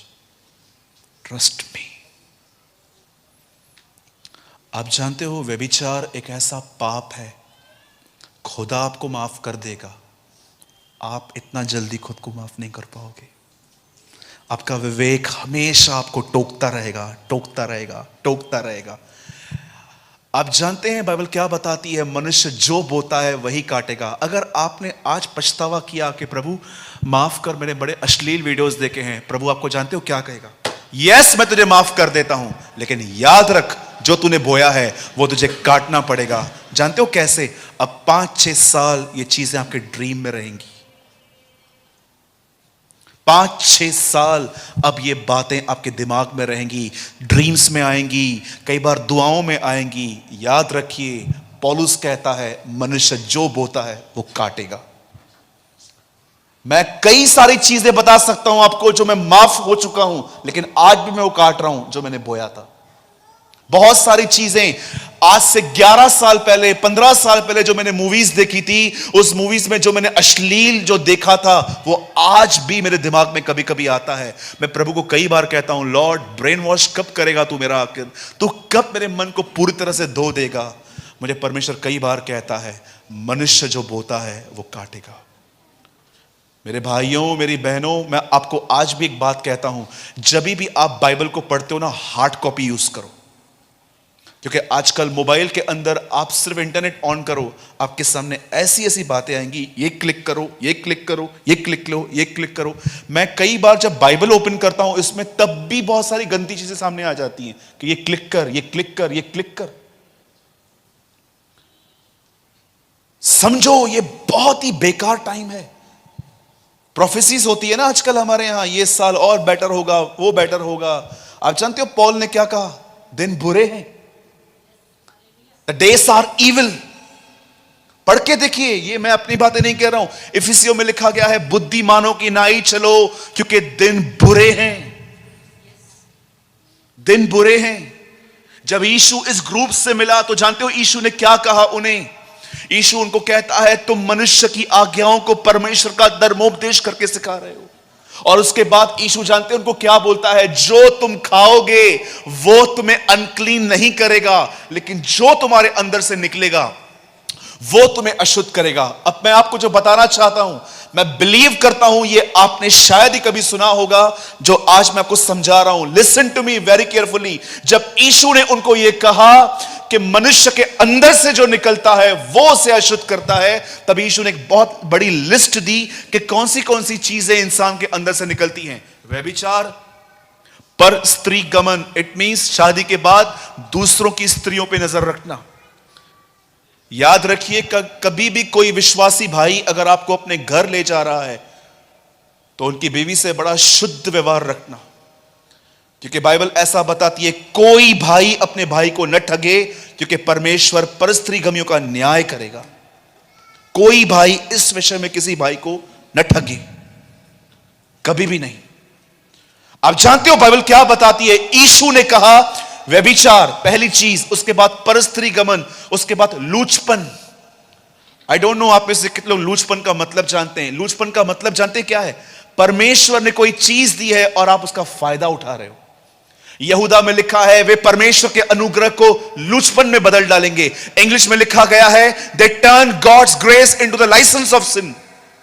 वे परमेश्वर के अनुग्रह को यूज करेंगे, लिखा है एंडिंग डेज में कि चलता है थोड़ा बहुत, प्रभु हमें माफ करेगा। They turn God's grace into the licence of sin. चलता है ब्रदर, प्रभु माफ करता है। याद रखना यीशु ने क्या कहा था? जा, मैं तुझ पे दंड की आज्ञा नहीं देता। लेकिन उसके बाद यीशु ने क्या कहा? फिर पाप मत करना। This is standard. बाइबल साफ बताती है, यीशु ने उनको ये लिस्ट दी, पर आप आराम से घर पे जाके पढ़ना। मैं आपको होमवर्क देता हूं। जानते हो यीशु ने लास्ट बात क्या कही जो तुम्हारे अंदर से निकलेगी और तुम्हें अशुद्ध करेगी? व्यभिचार, परस्त्री गमन, लोभ, पेटूपन, पियक्कड़, सब बातें बताने के बाद यीशु लास्ट बात कहता है मूर्खता, फुलिश। अब जानते हो फुलिशनेस क्या होती है? यीशु ने कहा अंतिम समय में दो लोग होंगे, समझदार और मूर्ख। समझदार की निशानी होती है समझ के बोलते हैं वो लोग, निपुणता से बोलते हैं, बुद्धिमानी से बोलते हैं, नम्रता से बोलते हैं, शांत रहते हैं, क्योंकि उनको पता है बोलना कितना इंपॉर्टेंट है। लेकिन जानते हो मूर्खों की निशानी क्या होती है? यीशु ने कहा इंसान के अंदर से जो निकलता है वो उसे अनक्लीन, अशुद्ध करता है, और वो आखिरी बात कहता है मूर्खता। अब मैं आपको बताता हूं एक्चुअली मूर्खता क्या होती है। पुराने जमाने में the Bible says there was a man of God called David. परमेश्वर के वचनों में लिखा है, पुराने नियम में एक व्यक्ति था, उसका नाम था दाऊद। पर मैं आपको बताना चाहता हूं दाऊद बहुत फेमस है, लेकिन उससे पहले एक व्यक्ति था जिसका नाम था शाऊल। बाइबल ऐसा बताती है उसने शुरुआत बहुत अच्छी की थी, ऑसम। आप जानते हो वो कभी राजा बनना चाहता ही नहीं था। जब उसका नाम आया, जब प्रभु ने उसका नाम सजेस्ट किया शमूएल को कि तू जा इसको अभिषेक कर, आप जानते हो वो आदमी मिल तक नहीं रहा था। सबसे टॉलेस्ट व्यक्ति था वो, इजराइल का सबसे लंबा व्यक्ति था, और वो छुपा हुआ था कहां पर, वो राजा बनना नहीं चाह रहा था। जरा सोचिए क्या ट्रमेंडस शुरुआत है ये, कि एक आदमी लीडर नहीं बनना चाहता है। एक लीडर की सबसे अच्छी शुरुआत क्या होती है, कि वो लीडर नहीं बनना चाहता है। एक पास्टर की सबसे अच्छी बात जानते हो क्या होती है, कि एक्चुअली वो बड़ा नहीं बनना चाहता। ये सबसे औसम शुरुआत होती है। मैं हमेशा कहता हूं चर्च में वही व्यक्ति लीडर बनने के लायक है जो एक्चुअली अपने आप को लीडर बनने के लायक नहीं समझता। वो एक्चुअली लीडर बनने के लायक है, लेकिन जो कहता है मुझे बनाओ, प्रेसिडेंट बनाओ, डायरेक्टर बनाओ, चर्च का सेक्रेटरी। हमारे बॉम्बे में बहुत सारी चर्चेस में इस बात पे झगड़े हैं, मुझे ट्रेजर बनाओ, मुझे सेक्रेटरी बनाओ, नहीं बनाओगे मैं नहीं आऊंगा। मैंने उनको बोला कल जा अभी जा, तू दिखना नहीं कल से यहां पर। मैं उन लोगों को ताड़ लेता हूं जो कलीसिया में सिर्फ सेवा के लिए आते। कई बार प्रभु मुझे बोलता है 2 महीना उसको मिनिस्ट्री दे, 1 महीना उसको बिठा दे, और जब मैं ऐसा करता हूं मैं देखता हूं वो किसी और चर्च में चले जाते हैं। फिर बहुत सारे लोग चर्च में क्यों आते हैं आजकल, बोलिए सेवा करने। मैं आपको पूछना चाहता हूं, मेरे साथ ऐसा हुआ था।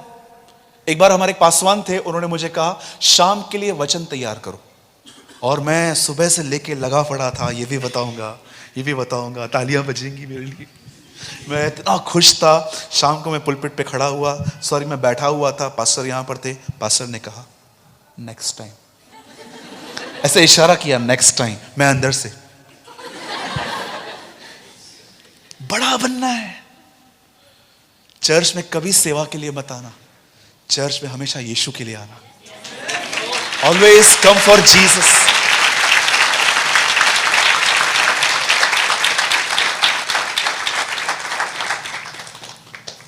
चर्च में क्यों आना है, क्योंकि आपकी सहेली यहां आती है।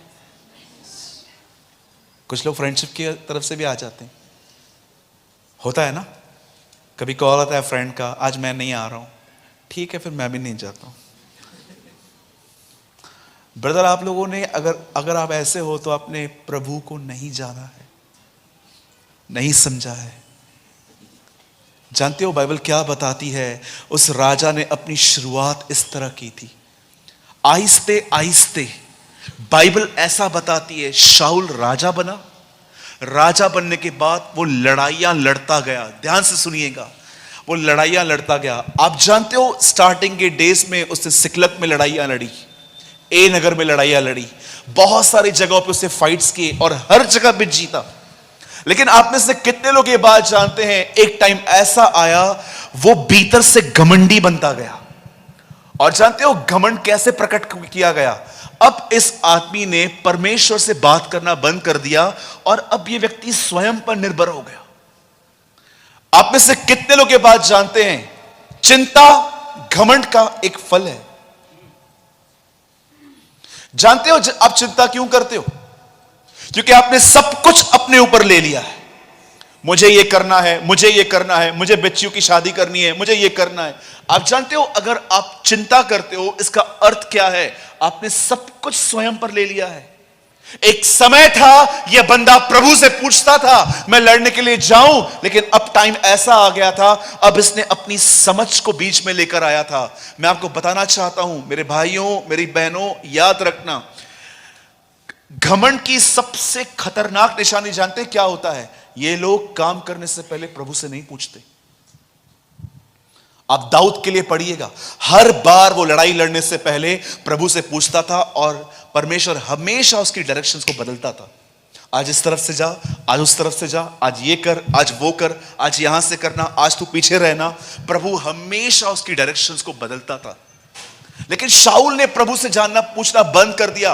और एक दिन जानते हैं क्या हुआ? ध्यान से सुनिएगा, मैं 10 या 15 मिनट में संदेश को पूरा कर दूंगा।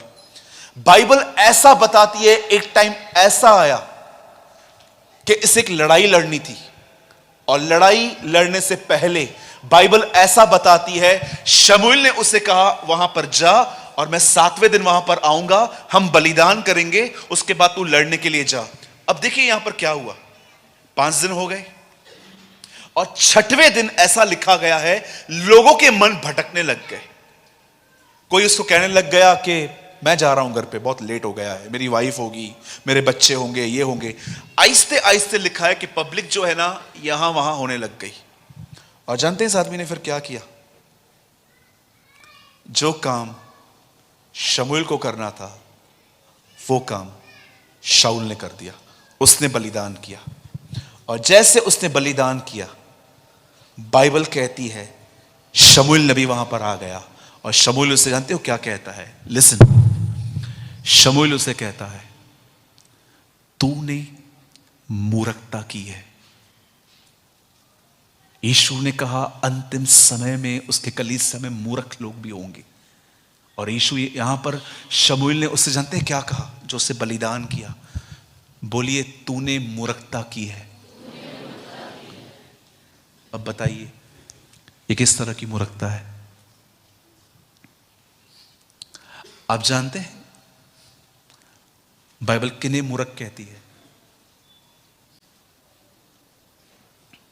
आई डोंट नो आप में से कितने लोग इस मैसेज को समझ पा रहे हैं। जानते हो अकॉर्डिंग टू बाइबल मूर्ख कौन है? जो लोगों के हिसाब से चलते हैं। जब इस बंदे ने देखा कि लोग यहां वहां हो रहे हैं, तब इसने खुद निर्णय लिए ताकि ये लोग बने रहें। आप जानते हो मूर्खों की निशानी क्या होती है? ध्यान दीजिएगा, मूर्खों की निशानी ये होती है, उन्हें फर्क पड़ता है लोग उनके बारे में क्या बोलते हैं, लोग उनके बारे में क्या सोचते हैं। इस चीज से उनको फर्क पड़ता है। मैं आप में से हर भाई, हर बहन, जितने भी लोग मुझे यहां देख रहे हैं, मैं आप में से हर एक को एक क्वेश्चन करना चाहता हूं। जब लोग आपके विरुद्ध में कुछ बोलते हैं, ये चीज आपको डिस्टर्ब क्यों करती है? बोलिए। ये मूर्खों की निशानी होती है। जब उसने देखा कि प्रजा के लोग यहां वहां हो रहे हैं, और जानते हो उसने क्या किया? उन्होंने बोला एक काम कर, तुम लोग रुको, तुम लोग रुको रुको रुको, मैं बलिदान कर देता हूं। किसने क्या बोला होगा? मुझे मेरे बच्चों की याद आ रही है, 7 दिन हो गए हैं अभी तक तू स्टार्ट नहीं कर रहा है। किसने बोला होगा मुझे वाइफ के पास जाना है, मेरी नई नई शादी हुई है। किसने कहा होगा मुझे काम है।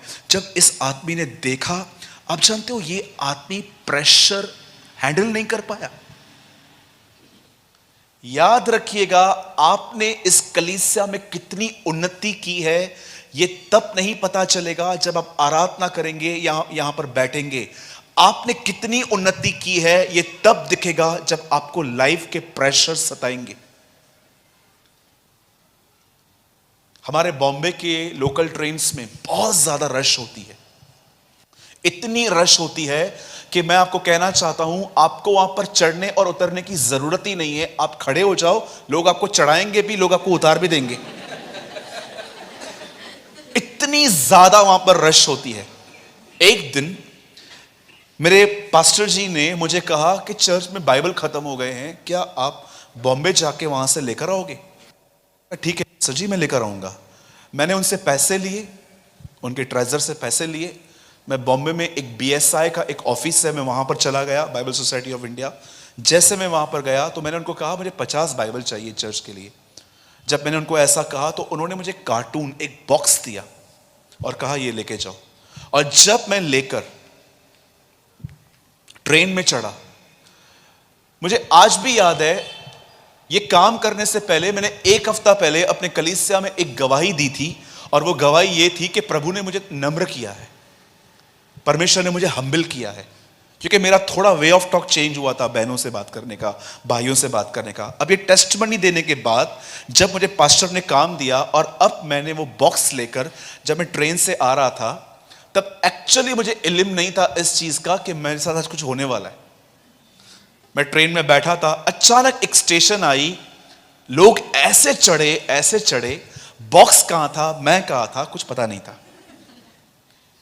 मैं एकदम दबा हुआ पड़ा था और मेरे मन में एक ही बात आ रही थी, मैं एक एक को पकड़ के धो डालूं।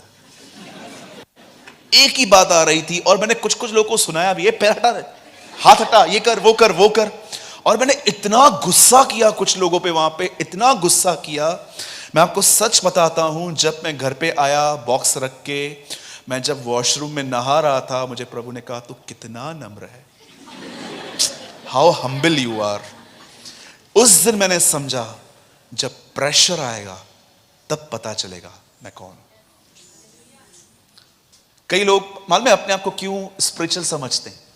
क्योंकि उनको बाइबल याद है। कुछ लोगों को भजन संहिता 90 पूरा याद रहता है, फिर भी परेशान रहते हैं। परेशानी में कहेंगे प्रभु मेरे साथ है, चिंता करेंगे फिर भी भजन संहिता 23 बहुतों को याद रहता है। I want to tell you one thing, the greatest theologian in this world is devil.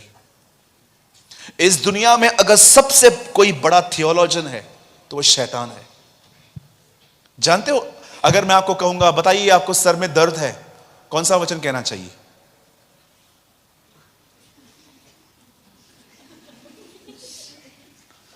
उसने यीशु को सुसाइड करने के लिए प्रॉपर वर्ड दिया, अपने आप को ऊपर से नीचे गिरा, स्वर्गदूत तुझे हाथों हाथ उठा लेंगे।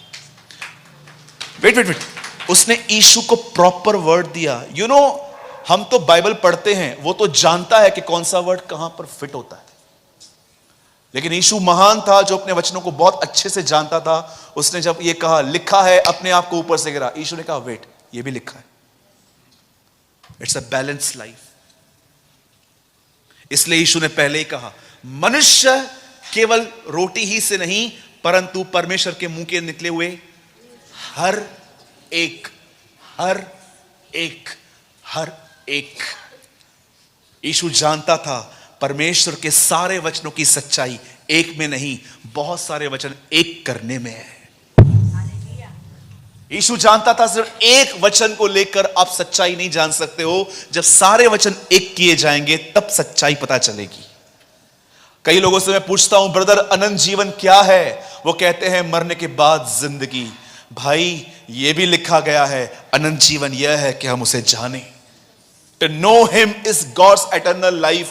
मैं आप में से हर एक को समझाना चाहता हूं, मूर्ख लोग जानते हैं कौन होते हैं अकॉर्डिंग टू बाइबल। शाऊल के लोग यहां वहां हो रहे थे, उसने प्रेशर में आके कि लोग क्या कहेंगे, लोग क्या सोचेंगे, उसे बलिदान किया। और जैसे शमूएल नबी आया, वो उसे कहता है तूने मूर्खता का काम किया है। जानते हो मूर्ख व्यक्तियों की पहचान किस में है? वो हमेशा उनको इस बात की फिक्र होती है कि लोग मेरे बारे में क्या बोलते हैं, लोग मेरे बारे में क्या सोचते हैं। आप में से कितने लोगों ने इस कलामे मुकद्दस में यह पढ़ा है? यीशु ने कहा 3 प्रकार की जमीनें हैं। एक ऐसी जमीन है जो पथरीली है, एक ऐसी जमीन है जिसके अंदर गहराई नहीं है। आप जानते हो, जब रसूलों ने उससे पूछा इसका अर्थ क्या है, कि कुछ बीज गिरे लेकिन उनको जड़ नहीं मिली और वो सूख गए। जानते हो यीशु ने उनको क्या कहा? ये वो हैं जिनको धन का धोखा और संसार की चिंता दबा देती है। किसकी चिंता?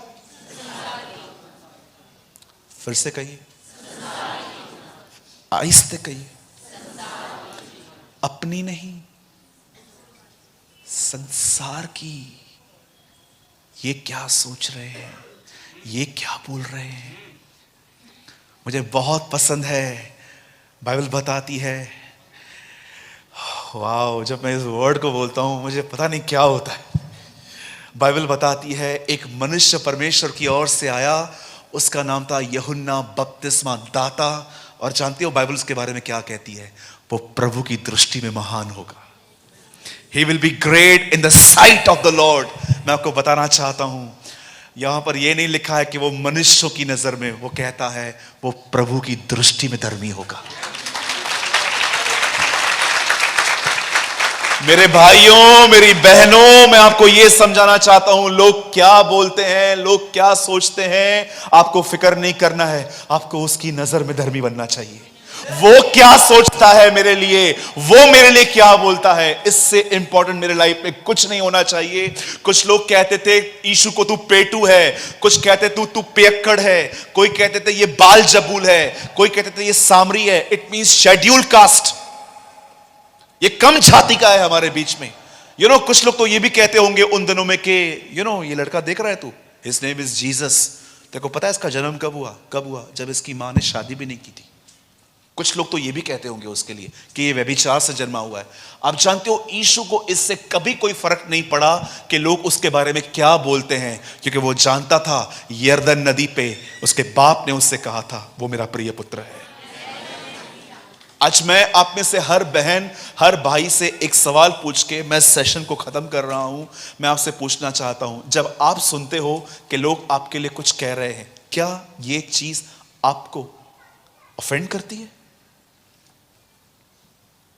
बोलने दो जिसको जो बोलना है, क्यों फिक्र करते हो? कचरे का डब्बा देखा है आपने? इंग्लिश में कहावत है, man's opinion is only fit for train cash. इंसान का ओपिनियन सिर्फ कचरे के डब्बे के लिए फिट बैठता है।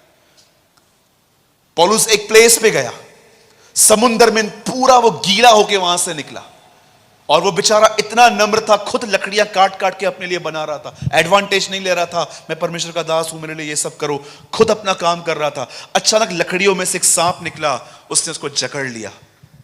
लोग वहां पर सोच रहे थे ये हत्यारा है, समुद्र ने छोड़ दिया लेकिन न्याय अब तक नहीं छोड़ रहा इसको, ये तो मरेगा। 1-1.5 घंटे के बाद उन लोगों ने क्या देखा, पौलुस को कुछ भी नहीं होता है। जानते हो वही लोग क्या कहते, ये तो देवता है, हर जगह से बच के आता है। अरे लोग आपको कभी भी कुछ भी चढ़ा देंगे, कभी आपको बोलेंगे तू तेरे जैसा तो कोई है ही नहीं। मैं ऐसे लोगों को जानता हूं जो मेरे मुंह पे मेरी तारीफ करते हैं, मेरे पीठ पीछे मेरी बुराई करते हैं। आपको सच कहता हूं, मैं ऐसे लोगों को जानता हूं। मेरे सामने आएंगे ना, बोलेंगे brother you are a next milligram, you are this, you are this. मैं उनको बोलता हूं ओके मेरे को पता है डोंट वरी, मेरे को जगह की तरह ऊपर मैं चढ़ा दूं। मैं आपको सच कहता हूं, मैं ऐसे लोगों, और मैं आपको सच कहता हूं, आपको ऐसे लोग बहुत मिलेंगे जो आपके लिए तरह तरह की बातें करेंगे। मैं हमेशा प्रभु से एक बात पूछता आया, मैं आज भी पूछता हूं, प्रभु अगर मुझे इस दुनिया में कोई सफल दास दिखता है जिसका मैं पूरा पीछा कर सकता हूं तो वो पौलुस था। और प्रभु मैं जानना चाहता हूं वो अपनी सेवा में इतना सफल क्यों था। आप जानते हो पौलुस के जीवन में एक नियम था, एक सिद्धांत था। जैसे हम कैसे सवेरे उठते हैं, ब्रश करते हैं, नाश्ता करते हैं, कपड़े पहनते हैं, अपनी सब चीजों को एक अच्छे फॉर्म में डालते हैं, मैं आपको बताना चाहता हूं पौलुस के लाइफ में एक सिद्धांत था। याद रखिएगा इस चीज को हमेशा, पौलुस जानता था कुछ चीजें पीठ के पीछे रखनी है। जो बातें हो गई उन्हें छोड़, वो कहता है मैं आगे दौड़ता हूं। आपको इस बात पे कभी फर्क नहीं पड़ना चाहिए लोग आपके लिए क्या बोलते हैं। मैं आपको सच कहता हूं, when I start my ministry I start with 6 people. मैं अपने घर में कलीसिया लेता था 6 लोगों की, 6 की फिर 15 हो गए, फिर घर की लिफ्ट बिजी होने लग गई, बहुत बिल्डिंग वालों को तकलीफ होने लग गई कि ये लोग बिल्डिंग में बहुत लिफ्ट को यूज करते हैं। तब मुझे लगा कि अब मुझे मूव करना चाहिए यहाँ से। फिर हम लोगों ने एक जिम, जहाँ पर एक जिम चलती थी, फिर वहाँ पर हम लोगों ने एक छोटी सी मंडली स्टार्ट की। अब बिलीव कीजिए लोग बहुत कुछ बोलते थे मेरे लिए, मत जाओ उसके चर्च में, ये ऐसा है, ये वैसा है, ये वैसा है, वैसा है।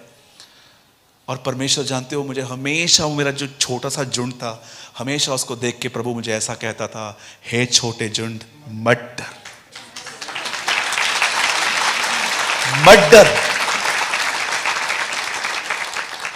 एक पास्टर ने मुझसे पूछा, he was a south Indian pastor, तुम्हारे चर्च में कितना लोग आता? मैंने बोला 6 लोग आता। बस 6 लोग आता? इतना छोटा कलीसिया? मैंने कहा यीशु के कलीसिया में 12 लोग था, हमारा आधा कलीसिया तो बन भी गया।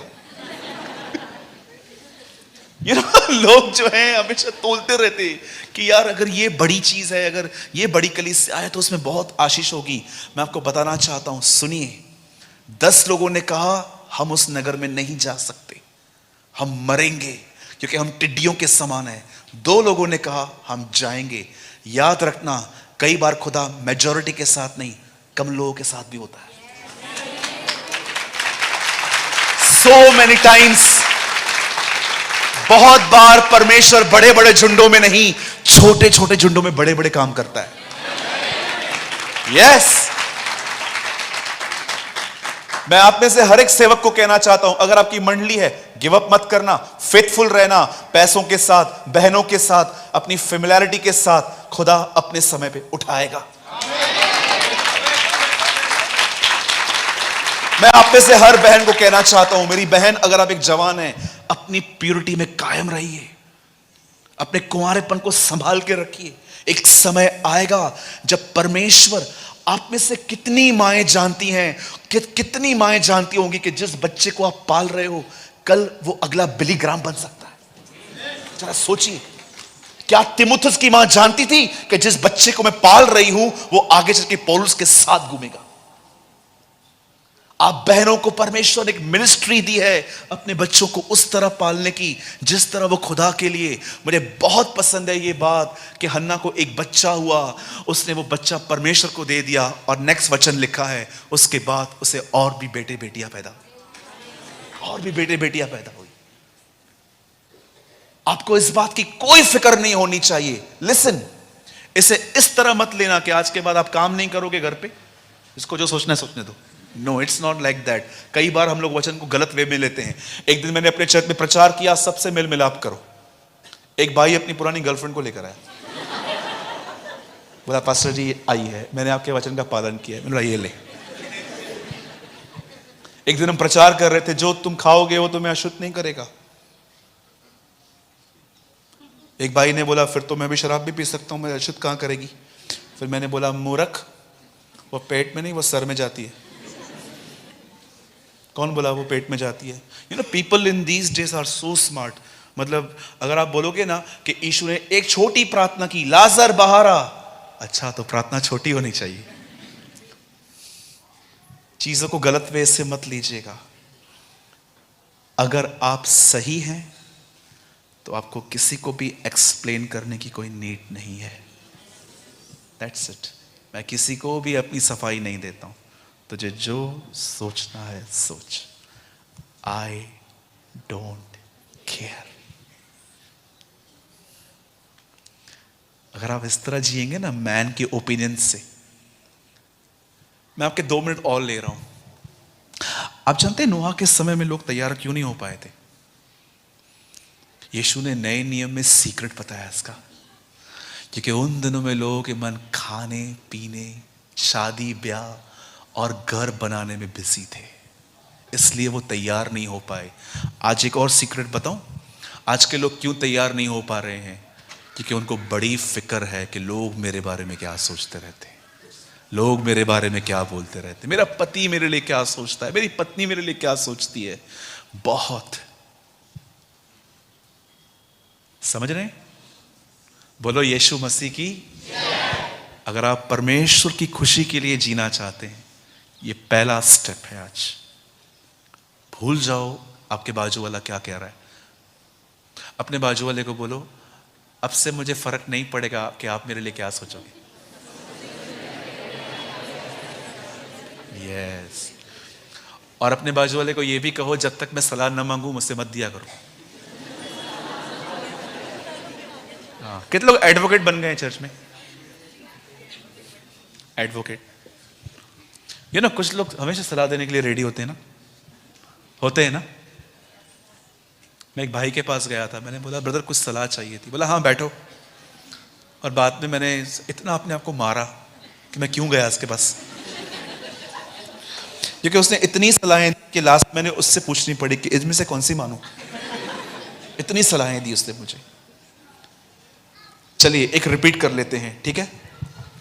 कितने लोगों ने समझा मूर्ख की निशानी क्या होती है? बिना सोचे समझे बोलना। और बुद्धिमान की जो उसके अंदर रहता है वो सोचता ही नहीं है, जाने दो। A real Christian will be misunderstood. He will be misunderstood. एक सच्चा मसीह जो है, हमारे उल्लासनगर में जब मैं प्रभु में आया, मैं सिंधी परिवार से हूं, तो मुझे बहुत लोगों ने बोला तो क्रिश्चियन हो गया, कितना पैसा मिला आपको क्रिश्चियन बनने का? मैंने उनको बोला मुझे मिला नहीं है, अगर मिल रहा है तो मुझे बता, मैं ले लूंगा पहले वो भी। बोला नहीं, मैंने भी सुना था। आपको पता है हमारे जहां मैं रहता हूं वहां पर ये बहुत रूमर्स होते हैं कि आपने धर्म बदल दिया, ये बदल दिया, वो बदल दिया। मैं हमेशा उनको एक बात कहता हूं। एक दिन किसी आदमी ने मुझे कहा था कि तू क्रिश्चियन बन गया, तूने धर्म बदल दिया, तूने ये किया, तूने मुझे वो किया। मैंने उसको बोला तू भी आएगा। लिसन, आप बिलीव नहीं करेंगे, उसको बैप्टिज्म मैंने दिया।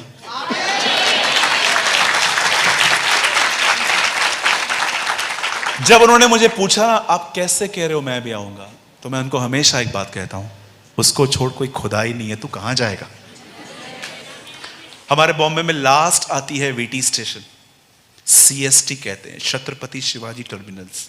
मैं हमेशा उनको बोलता हूं जीसस CST है, उसके बाद कोई स्टेशन नहीं है। He is the last. I am the alpha and omega, beginning and the end, first and the last. मैं ही प्रथम और अंतिम हूं।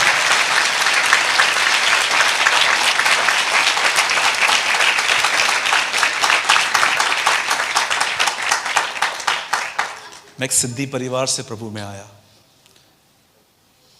मुझे बहुत सारे लोगों ने कहा ब्रदर आप क्रिश्चियन बन गए, आपने धर्म बदल दिया, आपको पैसे मिले, आपको ये मिला, आपको वो मिला। मुझे बोलते थे तेरा नाम क्या है? फर्नांडिस। मैं बोलता था नहीं आया, मैं सूरज प्रेमानी, और मैं हमेशा यही रहूंगा। लोग हमेशा चर्च को क्या समझते हैं, वहां पर जाएंगे ना, एक बहुत बड़ा घंटा होगा, टंग, वहां पर एक क्रॉस छपा हुआ रहेगा, लास्ट में फादर सबको मारेगा जोर जोर से। लोग सोचते हैं चर्च ये है, पर यीशु ने कहा मेरा घर प्रार्थना का घर है। It's a house of prayer, जहां पर दुआएं होंगी, जहां पर उद्धार होगा। और मैं आपको बताना चाहता हूं, जब लोगों ने मुझे ऐसी ऐसी बातें कही, मैं आपको बताना चाहता हूं एक वचन जिसने मुझे हमेशा संभाला, जिसकी लोगों के ओपिनियन से बच गया। मैंने पहले दिन पर यह बात लर्न की थी, पहले दिन पर, कि जब मैं यीशु के साथ चलूंगा लोग मेरे बारे में ये बात कहेंगे। लेकिन वचन में क्या लिखा गया है? धन्य हो तुम जब मेरे कारण तुम सताए जाओ। और मैं आप में से हर एक को कहना चाहता हूं, ये मैं प्रोफेसी करता हूं आपके लिए, आने वाले दिनों में आपको भी कोई बोलने वाला है। मैं कोई प्रॉस्पेरिटी की मैं कोई प्रोफेसी नहीं करूंगा ये मिलेगा वो मिलेगा। I will give you one prophecy, आने वाले दिनों में आपको भी लोग कहेंगे। तो उन दिनों में उनकी मत सुन के ये समझना कि उसने, जरा सोचिए कितनी अद्भुत बात है कि 2021 साल पहले उसने ये कह दिया था, मेरे पीछे आओगे खुद के लोग बात नहीं करेंगे, मेरे पीछे आओगे बाजू वाले को रात को सपना आएगा कि तू प्रार्थना पे गया था, मेरे पीछे आओगे ये होगा। पर आज भी हम पागलों की तरह उसके पीछे चलने के लिए तैयार है। ये उसका प्यार है।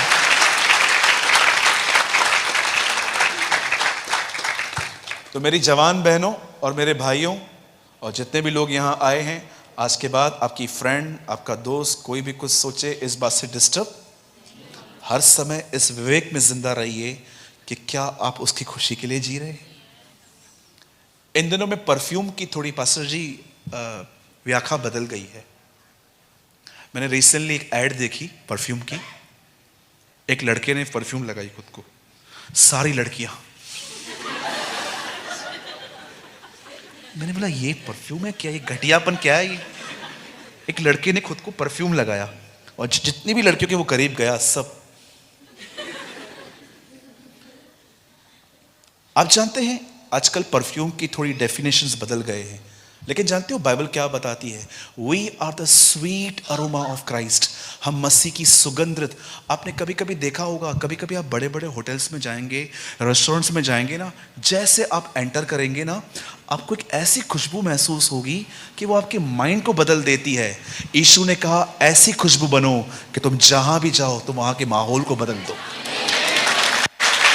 तुम वहां के माहौल को बदल दो। ओके, मैं संदेश ख़त्म कर रहा हूँ। एक्चुअली तीनों संदेश एक दूसरे से जुड़े हुए हैं। उसके बाद भी मैं इसी टॉपिक को कंटिन्यू करूँगा। कितने लोगों ने आज कुछ समझा? आप आज के बाद आपको फिक्र नहीं होगी ना? बोलिए, जिसको जो सोचना है सोचो। ऐसे कीजिए, ऐसे। पासा जी ने ऐसे करवाया था ना, मैं ऐसे करवाऊंगा। जिसको जो सोचना है सोचने दो। हम वो नहीं हैं जो लोग कहते हैं, हम वो हैं जो हमें खुदा कहता है।